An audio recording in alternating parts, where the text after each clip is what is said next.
हाँ जी। हाँ, good morning students.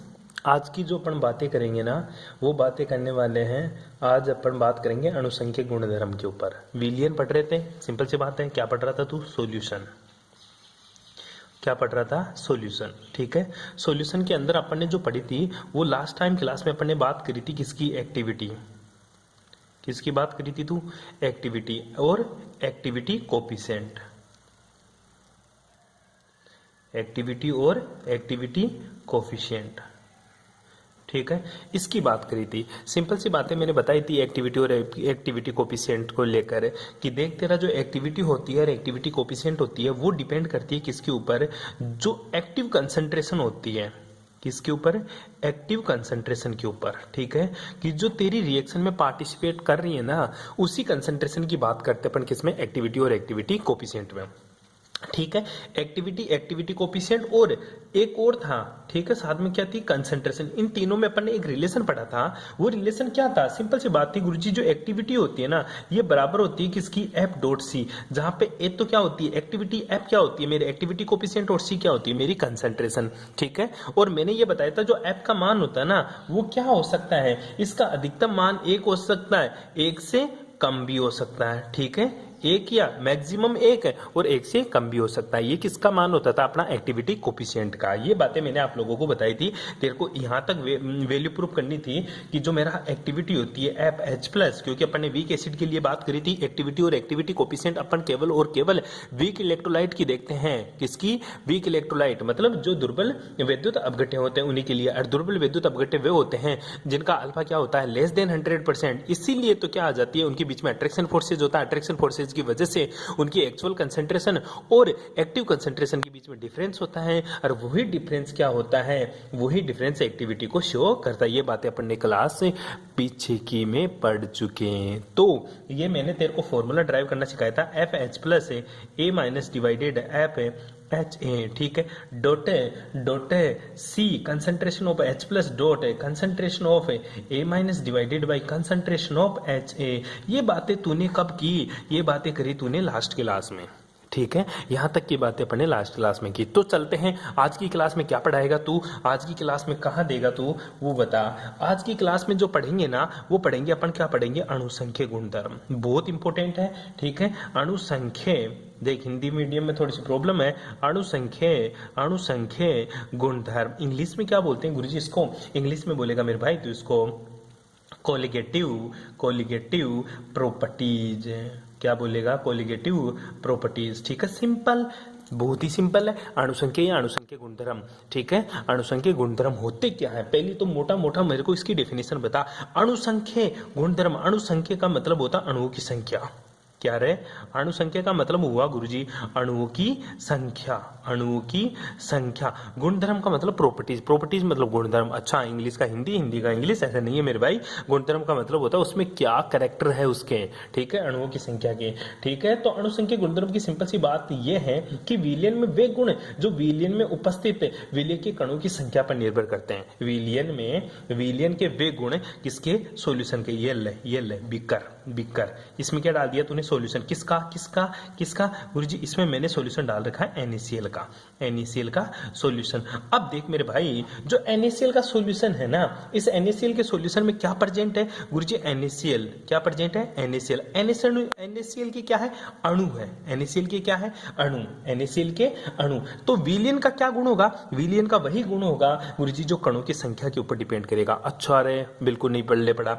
इधर देख, मैं पूछूं इस विलयन का टेस्ट क्या होगा? टेस्ट।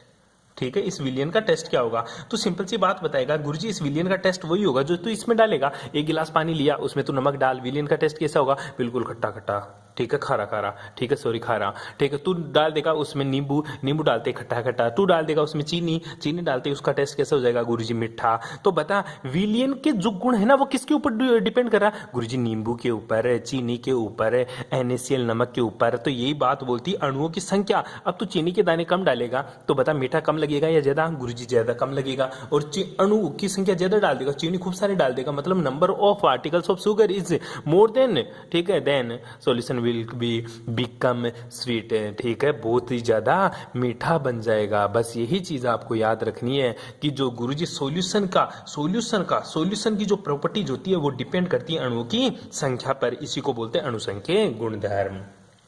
सॉल्यूशन के जो गुण होते हैं वो विलयन में विलेय के कणों की संख्या के ऊपर निर्भर करता है, और विलयन में विलेय के कणों की संख्या के ऊपर निर्भर करने के लिए 4 कोलिगेटिव प्रॉपर्टीज अपन डिस्कस करेंगे, जो कैसी है, जो गुरुजी निम्न प्रकार है। पहली कौन सी है कोलिगेटिव प्रॉपर्टीज? तो हिंदी का है तो हिंदी देख, तो किसका है? हिंदी का। हिंदी का है तो हिंदी देख लेना, इंग्लिश का है ना, अंग्रेजी का तो अंग्रेजी देख लेना, ठीक है। पहली जो प्रॉपर्टीज है ना वो तेरी हिंदी में बोलते हूं मैं, वाष्प दाब में आपेक्षिक अवनमन, वाष्प दाब में आपेक्षिक अवनमन। मैथ के बच्चे समझ गए होंगे अवनमन और यूनियन कोण। अवनमन और यूनियन कोण, अवनमन मतलब नीचे का कोण, यूनियन कोण मतलब ऊपर का कोण है, ठीक है। तो बस अवनमन का मतलब घटना, यूनियन का मतलब ऊपर। तो अवनमन करता, नमन करता है तो नीचे झुकता है ना, झुकना, डस, इसी बात को ध्यान दे ले। दूसरी बात है क्वथनांक यूनियन, क्वथनांक यूनियन, ठीक है, क्वथनांक यूनियन मतलब ऊपर का कोण मतलब बढ़ना, क्वथनांक मतलब यूनियन मतलब ऊपर की तरफ देखना, बढ़ना, ठीक है, मतलब क्वथनांक का बढ़ना। तीसरी जो बात करेंगे ना वो हिमांक की बात करेंगे। किसकी बात करेंगे? हिमांक अवनमन, हिमांक अवनमन। और जो तू चौथी बात करेगा ना वो बात करेगा प्रासरण दाब, किसकी बात करेगा मेरे भाई तू? वो बात करेगा तू प्रासरण दाब की। तो आजा बात करते हैं इन चारों चीजों की। पहले गुरुजी अंग्रेजी तो बता दे, इनकी बोल रहा था अंग्रेजी का हो तो, हाँ मैं तो अंग्रेजी का हूं ना, तो अंग्रेजी का तू देख ले। वाष्प दाब में आपेक्षिक अवनमन को बोलते मेरे भाई रिलेटिव, क्या बोलेगा तू? Relative lowering in vapour pressure, relative lowering in vapour pressure. इसी तरह से गुरुजी क्वथनांक यूनियन को कैसे दिखाऊंगा मैं? सिंपल सी बात है, क्वथनांक यूनियन को कैसे दिखाऊंगा? क्वथनांक यूनियन को दिखाने का सिंपल सा तरीका होता है, इंग्लिश में बोलेंगे एलिवेशन इन बॉइलिंग पॉइंट। क्या बोलेगा? एलिवेशन मतलब बढ़ना, elevation in boiling point BP. तीसरा हिमांक अवनमन का मतलब डिप्रेशन से दिखाएंगे, ठीक है। अवनमन डिप्रेशन इन फ्रीजिंग पॉइंट, हिमांक अवनमन है, क्या बोलेगा तो? डिप्रेशन, ठीक है, क्या बोलेगा? डिप्रेशन इन फ्रीजिंग पॉइंट, प्रासरण दाब को क्या बोलता तू? Osmotic pressure.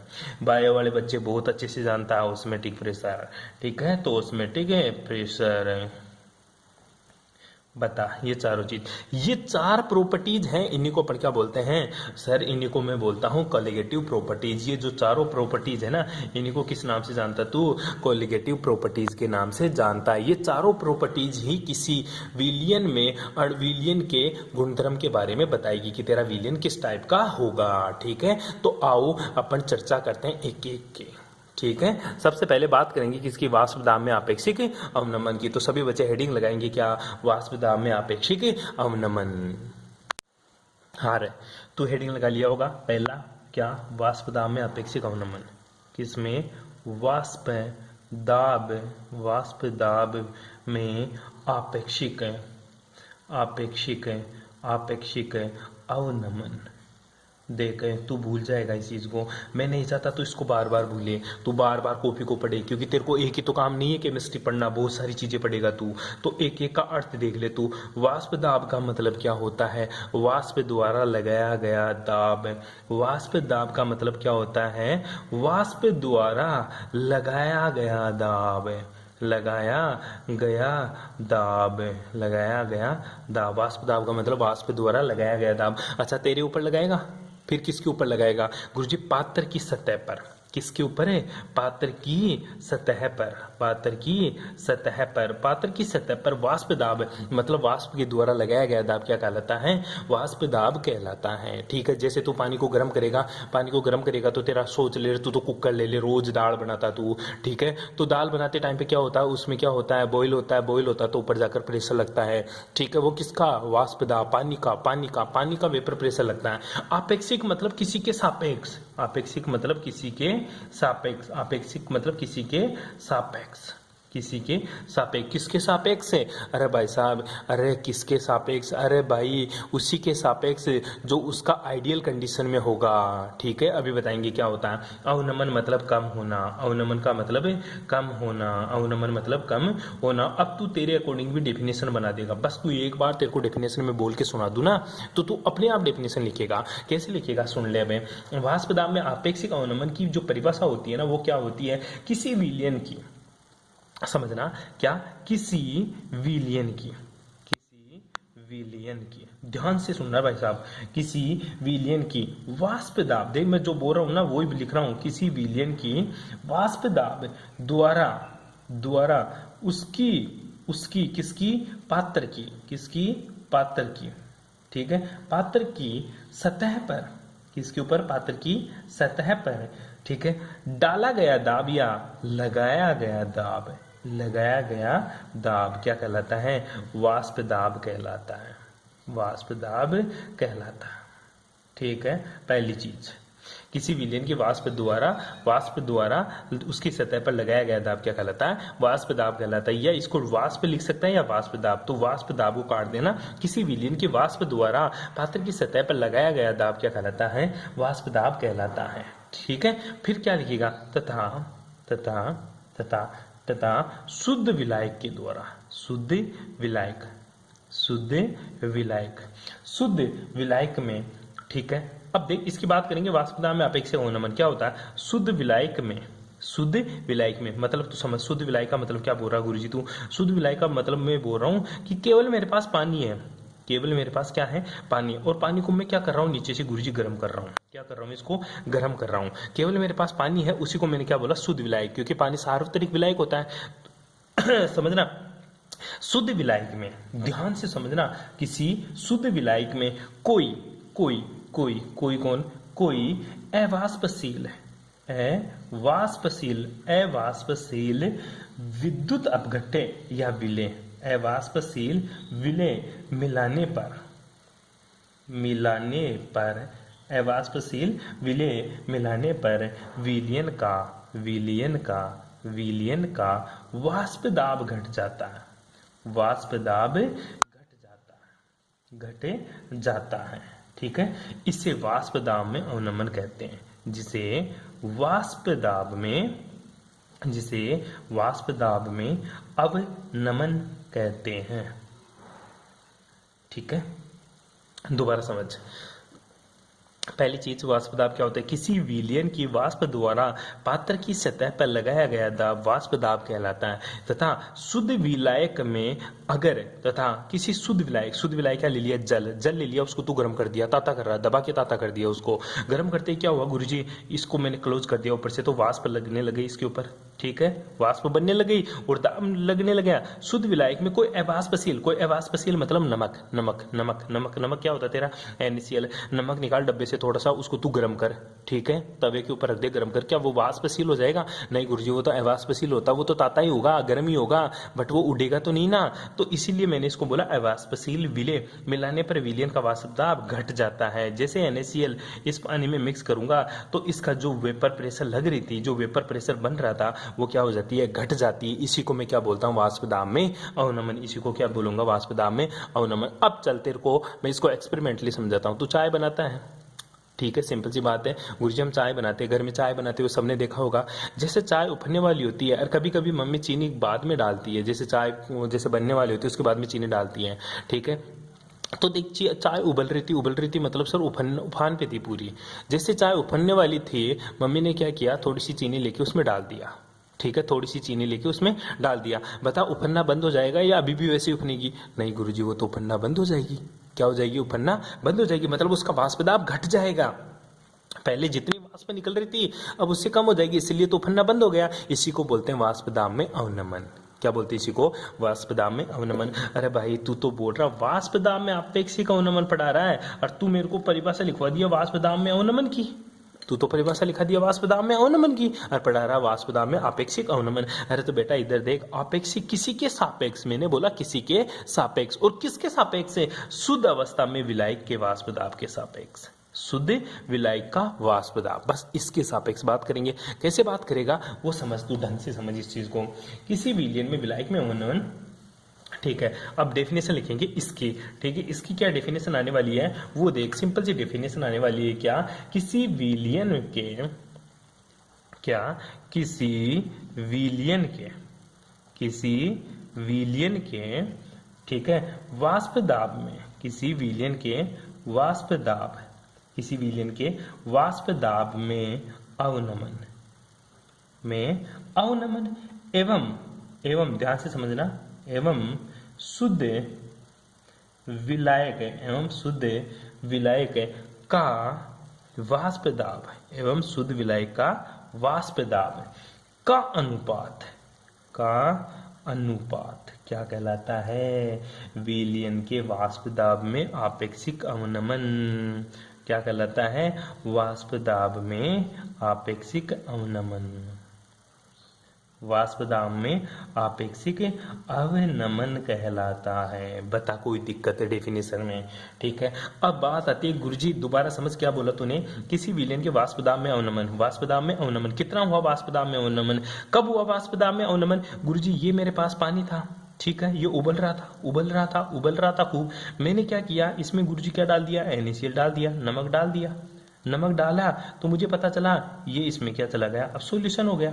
क्या है ये, सॉल्यूशन, ठीक है। और सॉल्यूशन का वाष्प दाब क्या हो जाएगा, जो ये तो शुद्ध अवस्था का, ठीक है, शुद्ध अवस्था है किसकी, विलाय की, और ये क्या है, विलेय, अवाष्पशील विलेय, वाष्पशील विलेय, ठीक है। अब मैंने इसमें मिलाया, सॉल्यूशन बन गया। तो बता इसका जो पहले वाष्प दाब था, मान ली इसका वाष्प दाब कितना था, P नोट था, कितना था, P नोट। अब तूने क्या मिला दिया, NaCl मिला दिया। अब इसका वाष्प दाब कितना हो गया, सॉल्यूशन का वाष्प दाब PS हो गया, कितना हो गया, PS। बता P नोट ज्यादा होगा, PS ज्यादा होगा, गुरुजी सिंपल सी बात है, P नोट ज्यादा होगा। क्यों, क्योंकि ये उबल रहा था, उसके बाद में NaCl मिलाया तो वाष्प दाब घट गया। तो क्या हुआ गुरुजी, सिंपल सी बात है, वाष्प दाब घट गया, और वाष्प दाब घटा और क्या बन गया मेरा, PS। तो बता वाष्प दाब में, तो बता वाष्प दाब में अवनमन कितना हुआ। तो गुरुजी सिंपल सी बात है, अगर ये क्या है, अगर विलायक का वाष्प दाब, विलायक का कौन सा, शुद्ध विलायक का, ठीक है, विलायक का शुद्ध अवस्था में वाष्प दाब, शुद्ध अवस्था में, अवस्था में वाष्प दाब, विलायक का शुद्ध अवस्था में वाष्प दाब कितना है गुरुजी, विलायक का शुद्ध अवस्था में वाष्प दाब P नोट है। विलायक का शुद्ध अवस्था में वाष्प दाब क्या है, P नोट। और विलयन का वाष्प दाब, विलयन का वाष्प दाब, विलयन का वाष्प दाब, विलयन का वाष्प दाब कितना होगा गुरुजी, सिंपल सी बात है, PS है। विलयन का वाष्प दाब कितना है, PS। तो बता वाष्प दाब में अवनमन, सिंपल सी बात है, क्या आएगा, वाष्प दाब में, वाष्प दाब में अवनमन, अवनमन कितना होगा सर, वाष्प दाब में जो अवनमन होगा ना वो होगा P नोट माइनस का PS, P नोट माइनस का PS, जिसको मैं किससे दिखा दूंगा, डेल्टा P से। किससे दिखा दिया, डेल्टा P से, इक्वेशन नंबर 1, ठीक है। तो तू बता मेरे को, वाष्प दाब में, वाष्प दाब में आपेक्षिक अवनमन कितना होगा, वाष्प दाब में आपेक्षिक अवनमन, वाष्प दाब में आपेक्षिक अवनमन, वाष्प दाब में आपेक्षिक अवनमन होगा गुरुजी P नोट माइनस का PS divided by P note, ठीक है। आपेक्षिक मतलब किसी के सापेक्ष है,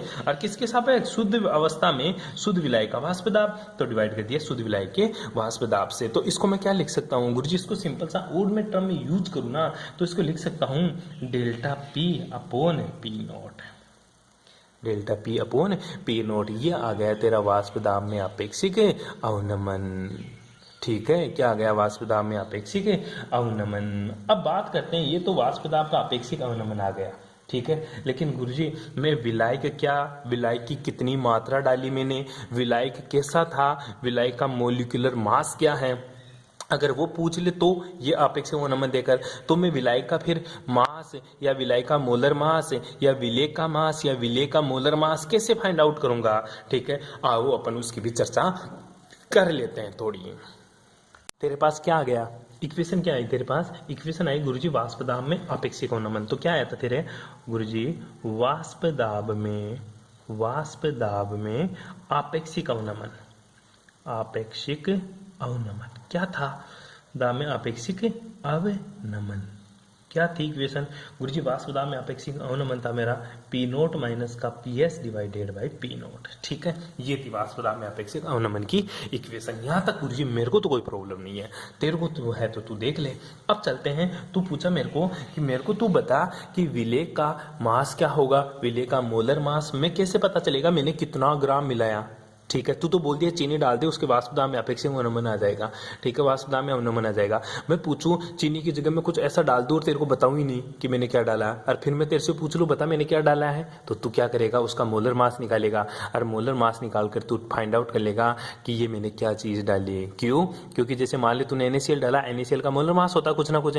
ठीक है, और मैं बोल दूं तेरे को कि मैंने NaCl चुपके से बोला बता मैंने इस पानी में NaCl डाला है या फिर क्या बोलता है शुगर डाली है, तो तू क्या निकालेगा, उसका मोलर मास, और फिर मेरे को बता देगा गुरुजी देखो मोलर मास इतना आ रहा है, ये तो नमक का ही मोलर मास होता है। इस तरह से अपन को पता लगाना होता है कि मैंने इसमें क्या चीज डाली है या कितना ग्राम डाला। उसके लिए अपन को राउल्ट के पास चलना पड़ेगा वापस से। तो क्या लिखेंगे, राउल्ट के नियमानुसार। क्या लिखेगा तू, राउल्ट के नियमानुसार। अच्छा, अब बात आती है गुरुजी राउल्ट ने क्या बोल दिया था। राउल्ट ने ये बोला था कि किसी विलयन का वाष्प दाब किसी विलियन के, अरे याद कर कल ही तो पढ़ाया था राउल्ट, किसी विलियन के वाष्प दाब में आपेक्षिक अवनमन, राउल्ट के वाष्प दाब में आपेक्षिक अवनमन क्या कहलाता है, विलेय के मोल भिन्न के बराबर होता है। विलेय के मोल भिन्न के बराबर होता है। विलेय के मोल भिन्न के बराबर होता है। तो बता विलेय के मोल भिन्न, और मोल भिन्न तेरे को निकालना आता है किसके, विलेय के। माना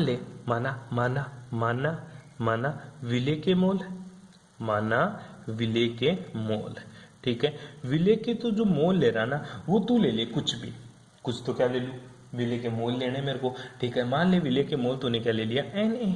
ठीक है, और विलायक के मोल, ठीक है, विलायक के मोल तूने क्या ले लिया गुरुजी, सिंपल सी बात है, मैंने विलायक के मोल ले लिया Nb। ठीक है, ए और बी से मैंने विलेय और विलायक कर लिया। तो बता विलेय के मोल भिन्न, तो विलेय के मोल भिन्न क्या होगा गुरुजी, विलेय के मोल भिन्न होगा विलेय के मोल डिवाइडेड बाय विलेय प्लस विलायक के मोल। कोई दिक्कत है? ये क्या आ गया मेरा, विलेय और विलायक के मोल। क्यों? क्योंकि राउल्ट क्या बोलता था, राउल्ट ने बहुत ही अच्छी बात बोली कि जो विलियन का वाष्प दाब में आपेक्षिक अवनमन है ना वो मोल भिन्न के बराबर होगा। किसके बराबर होगा, मोल भिन्न के। अब मुझे पता है विलियन के वाष्प दाब में आपेक्षिक अवनमन किसके बराबर होता है, पी नोट माइनस पी, और मोल भिन्न क्या होता है, ये रहा। ठीक है, ये दोनों इक्वेशन एक दूसरे की क्या होगी, बराबर होगी। तो दे अकॉर्डिंग टू राउल्ट्स लॉ, या लिख ले अकॉर्डिंग टू राउल्ट्स लॉ। ठीक है, अकॉर्डिंग टू राउल्ट्स लॉ क्या हो जाएगा गुरुजी, सिंपल सी बात है, पी नोट माइनस का P S divided by P naught equals to क्या हो जाएगा, Na divided by Na plus NB, यहाँ तक किसी को कोई प्रॉब्लम, यहाँ तक मेरे भाई अगर किसी को कोई दिक्कत है तो प्लीज वो बता सकता है कि गुरुजी मेरे को ये प्रॉब्लम आ रही है। ठीक है, अब इक्वेशन को मैं आगे बढ़ाता हूँ, बहुत ही इंटरेस्टिंग बातें बोलूंगा यहाँ से। If solution is very dilute, condition first, पहली कंडीशन ले ली क्या, if solution is very dilute, अगर सॉल्यूशन बहुत ज्यादा डाइल्यूट हो। बता सॉल्यूशन डाइल्यूट कब होगा, बता चीनी ज्यादा हो तब, या पानी ज्यादा हो तब। गुरुजी सिंपल सी बात होती है, अगर उसमें पानी की क्वांटिटी ज्यादा है तो वो बहुत ही ज्यादा डाइल्यूट होगा। अगर पानी ज्यादा है तो वो क्या होगा, डाइल्यूट होगा, और पानी कम है तो वो कंसंट्रेट होगा। तो पानी क्या है गुरुजी, पानी तो मेरा क्या है, सॉल्वेंट है। पानी तो क्या मेरा सॉल्वेंट है। तो सॉल्यूशन डाइल्यूट कब होगा, जब सॉल्वेंट की क्वांटिटी ज्यादा हो। मैं कह सकता हूं कि Na is less than NB। मतलब मोल किसके कम हो, सोल्यूट के मोल कम हो और सॉल्वेंट के मोल ज्यादा हो तो विलियन मेरा क्या होगा, बहुत ही ज्यादा तनु होगा। तो इक्वेशन के अंदर ये तो इक्वेशन पुट कर लेना, ऊपर वाले को 1 दे लेना, इसको 2 दे लेना और इस इक्वेशन को क्या दे लेना, 3। तो इक्वेशन नंबर 3 से क्या बोलेगा, अगर Na is greater than N B हो तो बता Na प्लस एन बी किसके बराबर हो जाएगा, गुरुजी Na plus N B is equal to किसके हो जाएगा, केवल और केवल एन बी के बराबर हो जाएगा।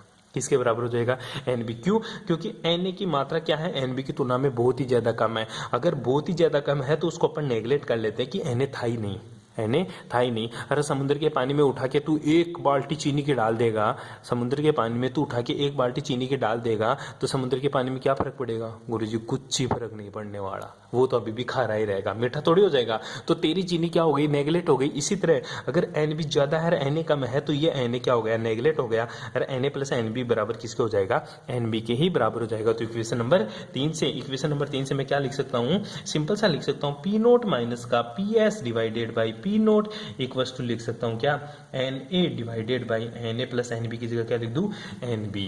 क्या लिख दूं, एन बी। यहां तक किसी को कोई दिक्कत, यहां तक किसी को कोई पीड़ा, ठीक है, बस यही बातें आपको यहां तक ध्यान रखनी है। अब तू जानता है मोल तो तू निकालना जानता है कैसे, Na को गुरुजी में लिख सकता हूं क्या, WA, क्योंकि मोल होता है और मोल का मतलब होता है गिवन मास बटा मोलर मास, और NB को भी तू लिख सकता है क्या, गुरुजी given mass divided by molar mass, but ये सोल्यूट का है, ये तो सोल्यूट का है, ये किसका है, सॉल्वेंट का वैल्यू पुट कर दे, इक्वेशन को और रिड्यूस कर दे या मॉडिफाई और कर दे, इसको और मॉडिफाई करेंगे तो क्या आ जाएगा, गुरुजी सिंपल सी बात है, मेरा पी नोट माइनस का P S divided by P naught equal to में क्या लिख सकता हूँ गुरुजी, इसको लिख सकता हूँ, एन है ऊपर तो क्या लिखूंगा, WA डिवाइडेड बाई MA, ठीक है, नीचे क्या है, एन बी है तो नीचे लिखूंगा WB गुणा MB।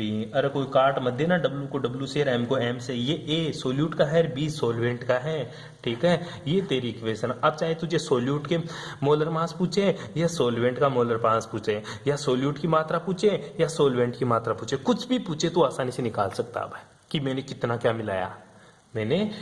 मिलाया, यहां तक किसी को कोई प्रॉब्लम, अरे बता दे, यहां तक किसी को कोई प्रॉब्लम, पक्का, सिंपल सी बात है। मैं पूछूं बता सोल्यूट का मोलर मास कैसे निकालेगा, तो इसी फॉर्मूले को तू रिड्यूस करेगा या रीअरेंज करेगा, कैसे रीअरेंज करेगा, गुरुजी अगर मेरे को सोल्यूट का मोलर मास पूछे, सोल्यूट का मोलर मास क्या है, ये रहा सोल्यूट का मोलर मास Ma, ठीक है, तो मैं क्या कर लूंगा, इसको Ma को तो इधर ले लूंगा, ठीक है, और मुझे पता है पी नोट माइनस का पी एस किसके बराबर होता है, डेल्टा पी के, तो Ma को तो इधर ले गया, इसको इधर ले गया, MA को इधर ले जा, इसको इधर ले जा, तो क्या लिखूंगा गुरुजी, WA गुणा MB, ये तो एज इट इज रह जाएगा, और नीचे WB भी एज इट इज रह जाएगा, ये नीचे वाला तो ऊपर चला जाएगा, ये ले पी नोट, और ये क्या इसके नीचे रह जाएगा, डेल्टा पी।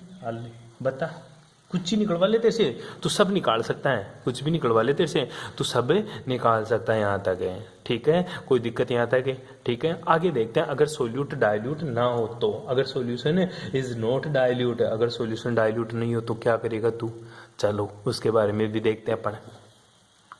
हाँ आजा, कंडीशन सेकंड में क्या है, condition second, if solution is not dilute, ठीक है, देन तब क्या होगा, तब भी रामायण महाभारत होनी है, तब क्या होना है गुरुजी, वो ही रहना है जो खुदाए मंजूर हो, ठीक है, कैसे मंजूर था वो देख ले, ये क्या था अपने का Na, नीचे क्या था Na प्लस NB, यहाँ तक किसी को कोई प्रॉब्लम, यहाँ तक किसी को कोई प्रॉब्लम, ठीक है, मेरे को तो रिलेशन लेके आना है, सबको हटाना है, केवल रिलेशन लेके आना है, ठीक है। अब मैं इसको थोड़ा सा रीअरेंज करता हूँ, कैसे, उल्टा कर देता हूँ, क्या कर दिया मैंने, उल्टा करने पर, क्या करने पर, उल्टा करने पर, तो क्या हो जाएगा, ऊपर तो गुरुजी पी नोट हो जाएगा, नीचे क्या हो जाएगा, पी नोट माइनस का पी एस, इसको उल्टा करूंगा तो क्या होगा, Na प्लस का NB डिवाइडेड बाई Na, ठीक है, तो इसको मैंने डिवाइड किया तो क्या आ जाएगा, सिंपल सी बात है गुरुजी, P naught upon P naught minus का पी एस, ये क्या हो जाएगा 1 प्लस NB अपॉन Na, ये इसके अंदर डिवाइड हो गया, NB अपॉन Na, सिंपल, ठीक है। अब आगे देख और भी मजा आने वाला है। अब मैं इस एक को क्या कर देता हूँ, इधर ट्रांसफर कर देता हूँ। ठीक है, इधर ट्रांसफर करूंगा, ये इसको इधर ट्रांसफर कर ले, इसको इधर ट्रांसफर कर ले, वही बात है गुरुजी, ये ले एन बी अपॉन एन। ठीक है, 1 को यहीं रहने दिया, मैंने इसको इधर ले आया, तो क्या हो गया, P naught upon P naught minus का P S, P naught minus का पी एस। सिंपल सी बात है, कोई दिक्कत यहाँ तक है? अरे कोई प्रॉब्लम है? ठीक है, अपन को सिंपल सी बात करनी है इस चीज को, एन बी अपॉन एन। ठीक है, अब क्या करते हैं, ठीक है, या इसको एज इट इज रहने दे, इसको एक को इधर ले जा तो एक इसका हो जाएगा माइनस का, तो दूसरी कंडीशन क्या लगा सकता तू, सर मैं इसको इधर ले जाऊं तो क्या हो जाएगा, P naught upon P naught upon P naught minus का पी एस माइनस का 1 एक वस्तु क्या हो जाएगा, N B upon N, N B upon N. ठीक है, तो इसको इधर मल्टीप्लाई करूंगा तो पी नोट माइनस का पी नोट प्लस का पी एस डिवाइडेड बाई क्या हो जाएगा, पी नोट माइनस का पी एस एक वस्तु क्या हो जाएगा, एन बी अपॉन एन। तो पी नोट से तो पी नोट कट गया, तो बचा क्या गुरुजी, P S divided by P naught minus का P S equals to N B divided by N A. ये ले बता, कोई दिक्कत है? अरे कोई प्रॉब्लम है? वही बातें लिख देंगे वापस सारी की सारी। क्या लिखेगा, एन ए इक्वल्स टू लिख दूंगा मैं किसका है, W A divided by M A. ठीक है, एन बी बराबर लिख दूंगा मैं क्या, W B divided by M B. मैं ये मान के चला हूं तेरे को पता है सबका क्या, ये डब्ल्यू ए क्या होता है, विलेय का, लिख ले तू फिर भूल जाएगा, विलेय का भार। ठीक है, ये क्या होता है, विलेय का मोलर मास, मोलर मास को क्या बोलते हैं अपन, मोलर भार। ठीक है, मोलर भार। ठीक है, कुछ भी लिख ले तू। ठीक है, ये क्या है, विलायक का भार है, विलायक का भार। ठीक है, ये क्या है, विलाय का अणुभार, अणुभार भी बोलते हैं मोलर मास को, विलाय का अणुभार। ठीक है, ये एन ए क्या है, विलेय के मोल, एन बी क्या है, विलाय के मोल। ठीक है, ये वैल्यू पुट कर दे यहाँ पे, तो इसको रीअरेंज करता हूँ, पी एस अपॉन, इसको डेल्टा पी लिख ले रे यार तू, डेल्टा पी इक्वल्स टू, इसको लिख दूंगा, क्या लिखूंगा, डब्ल्यू बी, अब की बार डब्ल्यू बी है, ध्यान देना ऊपर, तो एम बी। ठीक है, नीचे ए वाला है तो डब्ल्यू ए गुणा एम ए। ठीक है, अब बता एम ए कैसे निकालूंगा, अब तो गुरुजी इसको ट्रांसफर करना पड़ेगा, तो एम ए की वैल्यू क्या आ जाएगी, सीधी सी बात है गुरुजी, इसको इधर ट्रांसफर कर दे, P S upon delta P गुणा, ये ऊपर चला जाएगा ये नीचे, तो एम बी गुणा W A divided by W B. ये ले विलाय का मोलर भार या अणुभार तूने निकाल दिया। ठीक है, इस तरह से तू रिलेटिव इन लोअरिंग वेपर प्रेशर वाला टॉपिक खत्म कर लेगा। ठीक है, यहाँ तक किसी को कोई प्रॉब्लम है तो पूछ लेना भाई। ठीक है, ओके, थैंक्स फॉर कोऑपरेशन, बाकी की बातें करेंगे नेक्स्ट क्लास में।